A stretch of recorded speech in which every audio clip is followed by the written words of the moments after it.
*2 এই নাম্বারটা দিয়ে কিন্তু আপনার প্রিয়জনের নাম্বারে যদি কেউ ফোন দেয় সেই ফোনটি কিন্তু আপনার নাম্বারে চলে আসবে। এমনকি যদি মেসেজও কেউ করে সেই মেসেজও কিন্তু আপনার নাম্বারে চলে আসবে। চলুন কিভাবে করবেন দেখিয়ে দিই।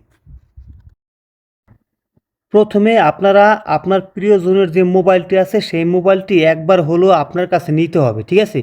নিয়ে নেওয়ার পরে তারপরে আপনারা এই ডায়াল প্যাড অ্যাপ্লিকেশনটি ওপেন করবেন। ওপেন করার পরে *2 তারপরে আপনার নাম্বারটি এখানে দিয়ে দিবেন। আমি আমার নাম্বারটি দিয়ে দিলাম। ওকে, তারপরে আপনার নাম্বারটি উঠানোর পরে এখানে হ্যাশ দিয়ে আপনারা ওকে করে দিবেন।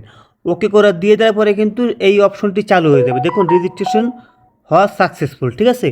এখন থেকে মানে এই নাম্বারটা উঠানোর পরে আপনারা যখন নাকি ডায়াল করবেন তখন কিন্তু আপনার প্রেমিকের নাম্বারে যদি কেউ ফোন দেয় সেই ফোনটি কিন্তু আপনার নাম্বারে চলে আসবে, ঠিক আছে? এখন এটা বন্ধ করবেন কিভাবে, সেজন্য আপনারা #2 এটা দিয়ে ওকে করে দিবেন, ঠিক আছে? কাজটি শেষ। তারপরে এটা বন্ধ হয়ে যাবে। এভাবে কিন্তু আপনার প্রিয়জনের নাম্বারে যদি কেউ ফোন দেয় সেই ফোনটি কিন্তু আপনার নাম্বারে নিয়ে আসতে পারবেন।